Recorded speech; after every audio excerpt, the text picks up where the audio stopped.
Hello बच्चों, क्या हाल चाल। सब बढ़िया। चलो सब बढ़िया। तो आज हम लोग फिर से अपना नया लेक्चर स्टार्ट करने जा रहे हैं। लेक्चर नंबर 3 अपना। और बेसिकली बच्चों अपन लेक्चर नंबर 3 में बहुत अच्छे से पढ़ेंगे और उम्मीद करते हैं कि आप लोग लेक्चर नंबर 1 और लेक्चर नंबर 2 कंप्लीट करके आए होंगे। और बेसिकली अपन पढ़ रहे हैं रिप्रोडक्टिव हेल्थ के बारे में। तो रिप्रोडक्टिव हेल्थ के बारे में बेसिकली हमें क्या रिप्रोडक्टिवली हेल्दी रहना है, इस चीज़ से प्रिवेंशन के लिए अपन हम लोग इस चैप्टर को पढ़ रहे हैं, क्योंकि हर एक के लिए ज़रूरी है। ये लाइफ साइंस है। एजुकेशन हर एक के लिए कॉमन है और लाइफ साइंस बेसिकली हर एक के लिए बहुत ही इम्पोर्टेंट है।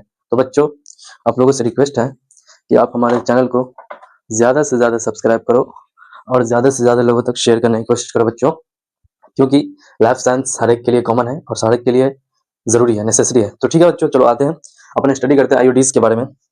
आईयूडी मतलब इंट्रा यूट्राइन डिवाइस, एक ऐसा डिवाइस जो यूट्राइन के अंदर हम इंजेक्ट करते हैं या यूट्राइन के अंदर क्या बोलते हैं उसको लगाते हैं। ठीक है बच्चों, तो ये सारे के सारे चीज आयोडीज के बारे में अपन स्टडी करेंगे। तो देखते हैं पहला आयोडीज के बारे में कि आयोडीज मतलब क्या हुआ। IUD intra uterine one of the best commonly used method.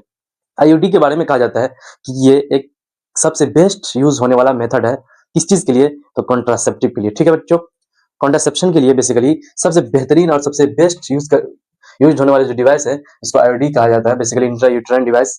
फिर बेसिकली क्या होता है? Inserted by a train doctor और नर्स। देखो बच्चों, आईओडीज को जो आईओडी को अपन इंसर्ट खुद से कोई फीमेल नहीं कर सकती है। उसके लिए एक एक्सपर्ट या ट्रेंड डॉक्टर चाहिए या ट्रेंड नर्स की जरूरत है जो उसके इसके यूट्राइन में इंजेक्ट करेगा। ठीक है बच्चों, तो इसके लिए अब लोगों को जानना जरूरी है बहुत ज्यादा। तो फिर आयोडीज का काम क्या होगा? बेसिकली काम का मतलब क्या होगा कि जब अपन इंसर्ट कर देते हैं या इंजेक्ट कर देते हैं या इसमें आयोडीज को क्या बोलते हैं, हाँ इंसर्ट कर देते हैं। इंसर्ट करने के बाद फिर आयोडीज का काम क्या होगा? तो बेसिकली उसका फंक्शन ये होगा कि ये बहुत ज्यादा इंक्रीज करेगा। किस चीज को इंक्रीज करेगा बच्चों? तो फेगोसाइटोसिस को। फेगोसाइटोसिस का मतलब होता है कि फेगोसाइटोसिस ऑफ स्पर्म, स्पर्म को फेगोसाइट करेगा। फेगोसाइट का मतलब किल करेगा बेसिकली बच्चों। स्पर्म को बहुत ज्यादा किल करने की कोशिश करेगा और सारे स्पर्म को किल कर देगा। ठीक है बच्चों, ये इसका नेचर है और उसका फंक्शन है। फिर देखते हैं आयोडीज में नॉन मेडिकेटेड। ठीक है, आयोडीज जिसको लेपिस लूप इसका एग्जांपल है नॉन मेडिकेटेड का। नॉन मेडिकेटेड आयोडीज के बारे में अगर पूछा जाए एग्जांपल, तो क्या है? Lippes loop. ठीक है, लिपिस लूप है। फिर कॉपर कंटेनिंग आयोडीज, जो ऐसे आयोडीज जिसमें कॉपर होंगे, जैसे कॉपर टी, ठीक है, कॉपर 7, मल्टीलोड 375। तो ये सारे के सारे आयोडीज ऐसे हैं जिसमें कॉपर कंटेंट होगा। ठीक है, इसमें कॉपर का कंटेंट होगा या कॉपर कंटेंट होगा या बेसिकली इसमें वो कॉपर से बना होगा। ठीक है, कॉपर से। फिर आगे देखते हैं ये क्या करेगा? बेसिकली सप्रेस करेगा। किस चीज को? देखो, सप्रेस का मतलब होता है बेसिकली बच्चों क्या, कि कम करेगा। किस चीज को? तो मोर्टेलिटी, स्पर्म की मोर्टेलिटी को एंड इट्स फर्टिलाइजेशन, और उसके फर्टिलाइजेशन कैपेसिटी को। देखो बेसिकली आयोडीज जो होते हैं जो कॉपर कंटेनिंग होंगे, तो वो स्पर्म की मोर्टेलिटी मतलब उसमें जो मोमेंट होंगे, जो जिस मोमेंट से, जिस रफ्तार से, जिस तेजी से वो वेजाइना की तरफ या ओवा की तरफ फर्टिलाइजेशन के लिए दौड़ेगा वेजाइना के अंदर, तो उस मोर्टेलिटी को कम कर देगा, सप्रेस कर देगा। और फिर आगे क्या करेगा उसको? तो स्पर्म मोर्टेलिटी को सप्रेस करेगा एंड इट्स फर्टिलाइजेशन कैपेसिटी, उसकी फर्टिलाइजेशन की जो कैपेसिटी है उस चीज को भी वो सप्रेस कर देगा, कम कर देगा, ताकि फर्टिलाइजेशन होने के चांसेस ही ना हो। ठीक है बच्चों, तो ये सारे के सारे चीज हम लोग पढ़ाई कर रहे हैं अच्छे से। फिर देखते हैं आगे हम लोग हार्मोन रिलीजिंग आईयूडी। एक ऐसा आईयूडी होगा इंट्रायूट्राइन डिवाइस जो हार्मोन को रिलीज करेगा। हार्मोन, इसका एग्जांपल है LNG-20। ये सारे के सारे नीट के एग्जाम में आते हैं इसी तरीके से। ठीक है, मैच द कॉलम में। ठीक है बच्चों, फिर प्रोजेस्टासार्ट, ये सारे के उसको कहा जाता है हार्मोन रिलीजिंग। क्या रिलीजिंग? Hormone releasing IUD. चलो बच्चों आगे फिर देखते हैं अपन मेक। हार्मोन रिलीजिंग क्या करेगा? बेसिकली मेक, हाँ, सर्विक्स हॉस्टाइल, सर्विक्स को हॉस्टाइल बनाएगा। किसके लिए? स्पर्म के लिए। ठीक है बच्चों, फिर आगे उसका काम क्या होगा? मेक यूट्रस अनसुटेबल, यूट्रस को क्या बनाएगा? बेसिकली अनसुटेबल बनाएगा फॉर इम्प्लांटेशन। ठीक है बच्चों, इम्प्लांटेशन के लिए बेसिकली अनसुटेबल बनाएगा। अनसुटेबल इसलिए बनाएगा ताकि इसमें इम्प्लांटेशन ना हो पाए। ठीक है बच्चों, तो ये सारे के सारे हार्मोन रिलीजिंग आईओडी का, basically hormone releasing intrauterine device का फंक्शन देख लिया हम लोग। ये सर्विक्स को hostile, make cervix hostile for sperm, फिर make uterus unsuitable for implantation. ठीक है बच्चों, फिर पिल्स के बारे में अपन स्टडी करेंगे, पिल्स के बारे में जानेंगे। तो पिल्स के बारे में कहा गया है कि प्रिवेंट, किस चीज को प्रिवेंट करेगा? तो बेसिकली ओव्यूलेशन को प्रिवेंट करेगा। ठीक है, ओव्यूलेशन का मतलब क्या होगा? तो बेसिकली स्पर्म और इसमें मतलब एस्ट्रोजन और प्रोजेस्टेरोन जो हो गए बहुत ज्यादा, तो ठीक है, तो इनहिबिट एफएसएच एंड एलएच, ये सारे के सारे क्या करेगा? इनहिबिट करेगा एफएसएच को, एलएच को। ठीक है बच्चों, बेसिकली कहा जाता है कि पिल्स जो होंगे ना, एस्ट्रोजन एंड प्रोजेस्टेरोन का कॉम्बिनेशन होगा। ठीक है, आगे हम पढ़ेंगे भी तो फिर देखते हैं पिल्स, फिर प्रिवेंट इम्प्लांटेशन, ये सारे के सारे इम्प्लांटेशन को प्रिवेंट करेगा, प्रिवेंट और retard the entry of sperm, entry of sperm को यानी स्पर्म की एंट्री को भी रिटार्ड करेगा, प्रिवेंट करेगा ताकि स्पर्म एंट्री नहीं कर पाए, ठीक है, फॉलोपियन ट्यूब में। फिर स्पर्म अल्टर द, फिर क्या करेगा, alter the quality of cervix cervical mucus, cervical mucus की क्वालिटी को अल्टर कर देगा। अल्टर क्यों करेगा इस मायने में कि इसकी जो म्यूकस होगी उसको बहुत ज्यादा थिक बना देगा, ठीक है, ताकि स्पर्म की मोटेलिटी इसमें और भी सप्रेस हो जाए और स्पर्म मूव नहीं कर पाए, ठीक है बच्चों, तो यही फंक्शन होगा उसका। फिर आगे देखते हैं अपन, हम लोग देखेंगे कॉम्बिनेशन ऑफ पिल्स, पिल्स का कॉम्बिनेशन बेसिकली उसमें क्या होंगे, प्रोजेस्टेरोन हाई होंगे, एस्ट्रोजन लो होंगे, ये कॉम्बिनेशन ऑफ पिल्स हैं। आगे अपन स्टडी करेंगे, अच्छे से पढ़ेंगे और बढ़िया से पढ़ेंगे तो देखेंगे कि इसमें क्या होंगे, बहुत सिंथेटिक, दोनों का दोनों सिंथेटिक नेचर का होगा। और एग्जांपल में कॉम्बिनेशन ऑफ पिल्स के माला डी, माला एन, ये कॉम्बिनेशन ऑफ पिल्स के एग्जांपल्स हैं। तो बच्चों उम्मीद करते हैं कि बहुत अच्छे तरीके से आप लोगों को समझ में आ गई होगी बातें, और बहुत ईजी चैप्टर है, बहुत ही बढ़िया है, ये लैब से रिलेटेड है और हर एक के लिए एजुकेशन फ्री है, फ्री ऑफ कॉस्ट है, तो हर एक देख सकते हैं उस लेक्चर को। बेसिकली स्पेसिफिकली नीट वाले और 12th बोर्ड वाले, जिनका भी बोर्ड एग्जाम हो, जिस बोर्ड से भी हो, एनसीईआरटी है, बस एनसीईआरटी को फॉलो करना है एज इट इज, ठीक है। और एलन कैरियर इंस्टीट्यूट वाली ऑफलाइन फीलिंग आपको चाहिए तो ये सारे के सारे नोट्स चाहिए तो आपको ये लेक्चर कंप्लीट करना होगा और अपने टेलीग्राम चैनल पे जाकर के नोट भी आप ले सकते हैं, ठीक है, अपलोड कर दिया जाएगा। देखो बच्चों, एक अपन सोच रहे हैं कि एक बार रिकैप कर दे कि IOD one of the best commonly method है, फिर इंसर्टेड बाय ट्रेन डॉक्टर और नर्स, ठीक है, ये क्या करेगा, इंक्रीज करेगा फेगोसाइटोसिस ऑफ स्पर्म। फिर क्या करेगा बेसिकली बच्चों, नॉन, इसको आईओडीज को कहा जाता है कि नॉन मेडिकेटेड, ऑप्शन ए में है नॉन मेडिकेटेड आईओडी, लिपिज लो, कॉपर में copper containing IOD, copper T, copper 7 मल्टीलोट 375। फिर देखते हैं ये क्या करेगा बेसिकली, तो सफरेज करेगा किस चीज को, sperm motility and its fertilisation capacity को, ठीक है बच्चों। फिर देखते हैं हार्मोन रिलीजिंग आईओडी एलएनजी 20 जिसको कहा जाता है, फिर प्रोजेस्टा भी कहा जाता है उसे, दूसरा एग्जांपल है। फिर ये क्या करेगा, hormone releasing make cervix hostile for sperm, sperm के लिए हॉस्टाइल बनाएगा। फिर make uterus unsuitable for implantation, uterus को अनसुटेबल बनाएगा इम्प्लांटेशन के लिए। फिर पांचवा एग्जांपल देखते हैं जो कॉन्ट्रासेप्टिव है या कॉन्ट्रासेप्शन है, इसमें क्या होते हैं, पिल्स है, पिल्स में क्या करेगा बेसिकली, पिल्स फिर प्रिवेंट ओव्यूलेशन को प्रिवेंट करेगा। पिल्स किस टाइप का होगा, एस्ट्रोजन प्लस प्रोजेस्टेरोन का कॉम्बिनेशन होगा, ये इनहिबिट करेगा एफएसएच को एलएच को, ठीक है बच्चों। फिर आगे देखते हैं प्रिवेंट में इम्प्लांटेशन को भी प्रिवेंट करेगा पिल्स। फिर क्या करेगा, पिल्स मतलब गोली जिससे एक टैबलेट होता है, ठीक है। फिर आगे प्रिवेंट और retard the entry of sperm, हाँ कहाँ पे, entry of sperm in the uterus, हाँ एंट्री ऑफ स्पर्म को भी क्या करेगा, प्रिवेंट करेगा, रिटार्ड करेगा। फिर क्या करेगा, यूट्रस की क्वालिटी को make uterus alter the quality of cervical canal, cervical mucus, और सर्वाइकल म्यूकस की क्वालिटी को भी अल्टर कर देगा। फिर आगे देखते हैं अपन पिल्स में, सबसे पहला एग्जांपल है कॉम्बिनेशन पिल्स। कॉम्बिनेशन में क्या होगा, प्रोजेस्टेरोन हाई होगा इसमें और एस्ट्रोजन लो होगा, ये दोनों की कॉम्बिनेशन होगी और उस दोनों के दोनों क्या होंगे, बहुत सिंथेटिक होगा। एग्जांपल माला डी, माला एन, ये सारे के सारे एग्जांपल है बच्चों। तो उम्मीद करते हैं कि आप लोग अच्छे से समझ गए होंगे। और एक दो और एग्जाम कुछ चीज बताना था, ये पिल्स के बारे में। सबसे पहले ऑप्शन देख रहे थे कि कॉम्बिनेशन पिल्स है, इसमें प्रोजेस्टेरोन एस्ट्रोजन का कॉम्बिनेशन होगा, माला डी माला एन। फिर इसमें क्या होगा, 21 पिल्स ऐसे होंगे जिसमें हार्मोन होंगे। फिर क्या बोलते हैं, 21 पिल्स और 7 पिल्स ऐसे होंगे जिसमें आयरन कंटेनिंग होंगे, ठीक है बच्चों। फिर ए ऑप्शन देख चुके थे, तो अपन बी सी डी सारे के सारे सोच रहे हैं, देख लेते हैं, क्योंकि चलो हाँ हेलो बच्चों, चलो पढ़ने के लिए तैयार हो तो देखो आगे हम लोग पढ़ेंगे जल्दी जल्दी। बेसिकली बी में देखते हैं मिनी पिल्स कंटेंट प्रोजेस्टेरोन, ठीक है बच्चों।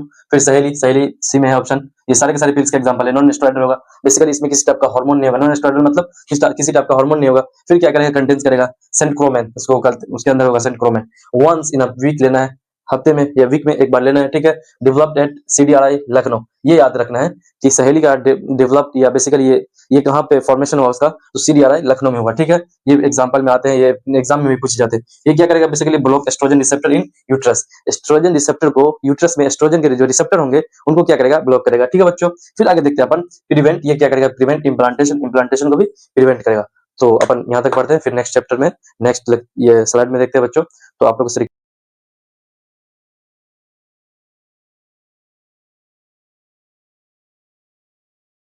चलो आ जाओ पढ़ते हैं, फिर से अपन स्टार्ट करते हैं स्टडी। तो चलो बच्चों देखते हैं, अपन बहुत सारी चीज पढ़ चुके हैं और अपन देखेंगे बेसिकली पिल्स का एग्जांपल है, एग्जांपल डी है, ठीक है। इमरजेंसी कॉन्ट्रासेप्टिव पिल्स, ठीक है। इमरजेंसी कॉन्ट्रासेप्टिव पिल्स का एग्जांपल है अनवांटेड 72, ठीक है, अनवांटेड 72। इमरजेंसी कॉन्ट्रासेप्टिव पिल्स का एग्जांपल अनवांटेड 72, याद रखना है आपको, मैथ का कॉलम में आ सकता है, ठीक है बच्चों। फिर ये क्या करेगा, उसके अंदर होगा कंटेंस हाई प्रोजेस्ट्रोजन, ठीक है। प्रोजेस्टेरोन एस्ट्रोजन का कॉम्बिनेशन होगा, टू बी टेकन, ये कब लिया जाएगा, तो basically to be taken within 74 hours of unprotected coitus. अगर एक मतलब कपल है जो चाह रहा है कि अगर किसी ने कोई भी कपल हो तो वो कपल क्या किया, अनप्रोटेक्टेड क्वाइटिस किया। अनप्रोटेक्टेड क्वाइटिस का मतलब हुआ कि बिना कंडोम के किया क्वाइटिस। ये चाह रहा है कि मतलब हमारी जो पार्टनर है वो क्या हो, प्रेग्नेंट ना हो, तो उसे चाहिए कि विद इन 72 आवर्स ये क्या करे, इमरजेंसी पिल्स का यूज करे, जिससे क्या होगा, ये प्रेगनेंसी से बच जाएगा, ठीक है, प्रेग्नेंट होने से। तो इसी तरीके से कहा गया कि जब कंटेंस प्रोजेस्ट्रोजन या प्रोजेस्ट्रोन एस्ट्रोजन का कॉम्बिनेशन होगा, ये लिया जाएगा कब, जब कि 74 आवर्स ऑफ अनप्रोटेक्टेड क्वाइटस, जब अनप्रोटेक्टेड क्वाइटस किया या बेसिकली बिना प्रोटेक्शन के क्वाइटस किया, तो उस रीजन में ये क्या कर सकता है, इमरजेंसी पिल्स लेस यूज कर सकता है, ठीक है बच्चों। फिर आगे देखते हैं, बेसिकली इमरजेंसी पिल्स क्या करेगा, तो प्रिवेंट करेगा किस चीज को, इम्प्लांटेशन को। देखो बेसिकली अगर फर्टिलाइजेशन हो भी जाएगा तो इम्प्लांटेशन होने को रोक देगा। तो ये इमरजेंसी पिल्स का मतलब होता है, इसलिए कहा जाता है कि विद इन 72 आवर्स उस चीज को या उस पिल्स को लेना बहुत जरूरी है अगर अनप्रोटेक्टेड क्वार्टर्स किया, ठीक है बच्चों। फिर देखते हैं emergency contraceptive method. Emergency contraceptive method कौन कौन से हैं, तो इमरजेंसी पिल्स हैं, आईयूडीज हैं, ये सारे के सारे इमरजेंसी कॉन्ट्रासेप्टिव मेथड है, ठीक है बच्चों। तो उसका उपयोग किया जाएगा, अच्छे से उसका यूज किया जाएगा, ठीक, इमरजेंसी केस में ही किया जाता है बेसिकली। फिर आगे देखते हैं हम लोग injection. Basically injection and implant के बारे में स्टडी करेंगे, तो ये दोनों के दोनों कंटेंस प्रोजेस्ट्रोजन या जिसको बोलते हैं प्रोजेस्ट्रोन एस्ट्रोजन का कॉम्बिनेशन होगा, ठीक है। एक तो प्रोजेस्ट्रोन हाई होगा, एस्ट्रोजन लो होगा, ठीक है बच्चों। ये सारे के सारे चीज पढ़े। ये इंजेक्शन कब तक वैलिड होगा, तो फॉर 3 ईयर इफेक्टिव, 3 महीने तक इंजेक्शन जो होगा इफेक्टिव होगा, उसका इफेक्टिवनेस होगा, ठीक। फिर इम्प्लांट के बारे में कहा जाता है कि नो प्लांट 6 ट्यूब इसमें होते हैं जिसको इम्प्लांट किया जाता है, ये इफेक्टिव होते हैं up to 5 years. Norplant जिसमें 6 ट्यूब होते हैं वो इफेक्टिव होते हैं कब तक, बेसिकली बच्चों, तो 5 साल तक ये इफेक्टिव होगा। फिर आगे देखते हैं हम लोग क्या एमटीपी पढ़ेंगे। बेसिकली ये एमटीपी का मतलब होता है, ठीक, ये कब लागू हुआ, तो बेसिकली 1971 में लागू हुआ। फिर आगे देखते हैं बेसिकली बच्चों 45 to 50 million per year all over the world MTP होते हैं, ठीक है। एमटीपी कितने होते हैं बेसिकली बच्चों, तो 45 to 50 million per year all over the world होते हैं एमटीपी, ठीक है। फिर आगे देखते हैं 1/5 बेसिकली या 20% बोल दो ऑफ कंसीव्ड का मतलब होता है एक ऐसे प्रेगनेंसी जो कंसीव्ड हो गई है, या प्रेग्नेंट कोई भी कपल या कोई भी लेडी प्रेग्नेंट हो गई है, वो कंसीव कर लिया बच्चे को, उसके बाद उसके प्रेगनेंसीज को क्या कर दिया जाता है, एमटीपी के थ्रू किल करके बाहर कर दिया जाता है। तो 20% ऐसा केसेस है। Safe up to 12 week, MTP कब तक सेफ होंगे, तो बेसिकली 12 वीक तक सेफ होंगे, ठीक है। एमटीपी 12 वीक के बाद करना बहुत ही सीवियर केस हो सकते हैं, और उस केसेस में एक्सपर्ट प्रैक्टिशनर डॉक्टर की राय लेनी बहुत जरूरी होती है, ठीक है बच्चों। फिर अमेंडमेंट हुआ एमटीपी में कब, 2017 में। बेसिकली एमटीपी तो वैलिड है कब तक, 12 वीक तक एडवाइस किया गया। फिर फॉर 1 आरपीएम, ठीक है, ये आप उसका शॉर्ट फॉर्म देख लेना, ठीक। फिर आगे देखते हैं 12 टू 24 वीक अगर एमटीपी किया जाए, 12 टू 24 वीक में, तो एडवाइस किया जाएगा 2 आरपीएम, ठीक है बच्चों। 2 आरपीएम 1 आरपीएम क्या होगा, उसका आप उसका फुल फॉर्म देख सकते हो, ठीक है। एमटीपी का फुल फॉर्म देख सकते हो, बहुत ईजी है। चलो बच्चों, तो आगे आप लोग अपन देखते हैं, एक बार शॉर्ट रिकैप कर लेते हैं।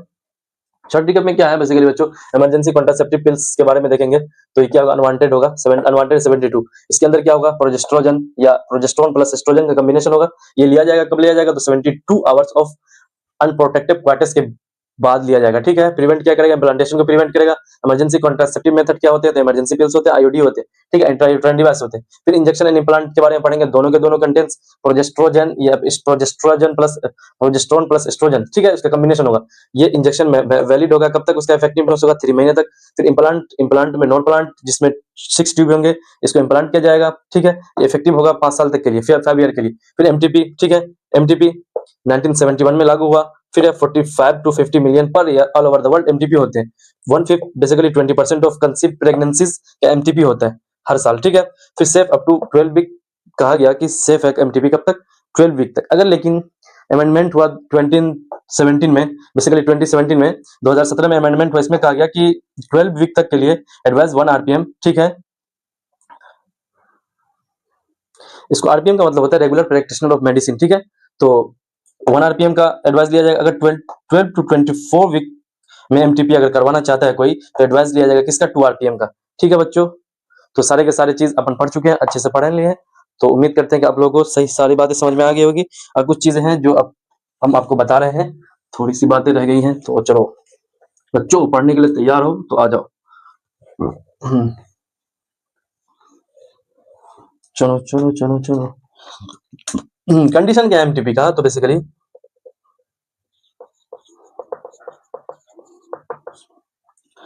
कंडीशन देखो बच्चों, तो कंडीशन है क्या है? Unwanted pregnancies. इसमें क्या होगा बेसिकली?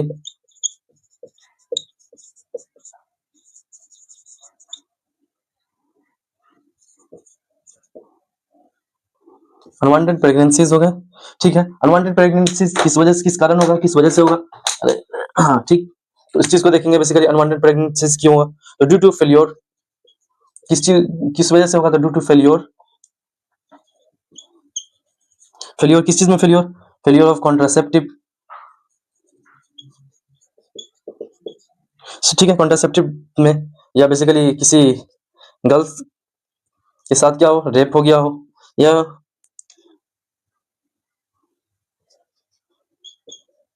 कैजुअल क्या हो, casual unprotected, casual unprotected coitus हो, ठीक है बच्चों।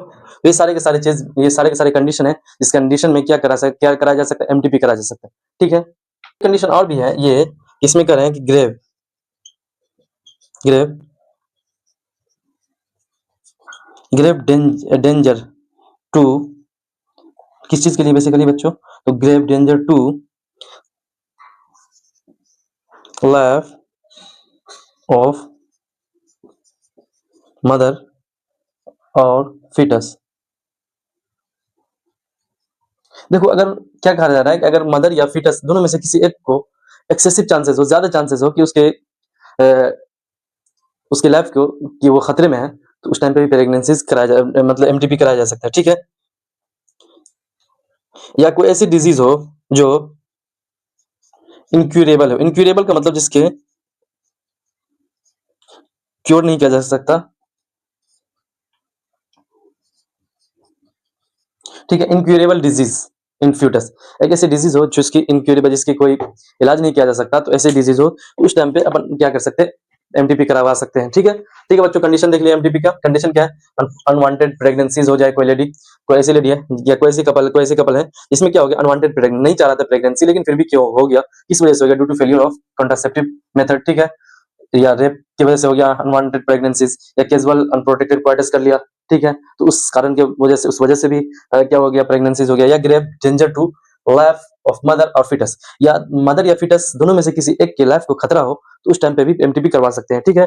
या इनक्यूरेबल डिजीज हो फीटस में, तो उस टाइम पे ऐसी डिजीज जिसको अपन क्योर नहीं कर सकते, जिसका इलाज नहीं कर सकते, तो इस ऐसी डिजीज के टाइम्स में भी अपन क्या करा सकते हैं? एमटीपी करवा सकते हैं। तो ठीक है बच्चों, उम्मीद करते हैं कि बहुत अच्छे से समझ गए होंगे। तो आप लोगों से रिक्वेस्ट है कि हमारे चैनल को ज्यादा से ज्यादा सब्सक्राइब करो और ज्यादा से ज्यादा शेयर करो और अच्छे से पढ़ाई करो। और जिनको नोट्स चाहिए वो हमसे ऑफिशियल नंबर पे कांटेक्ट कर सकते हैं, अपना ऑफिशियल नंबर लास्ट में शो कर दिया जाता है, ठीक है बच्चों। तो हमारे चैनल को सब्सक्राइब करो, शेयर करो दोस्तों तक, नियरेस्ट डियरेस्ट फ्रेंड्स तक, ठीक है बच्चों। तब तक के लिए ओके बाय।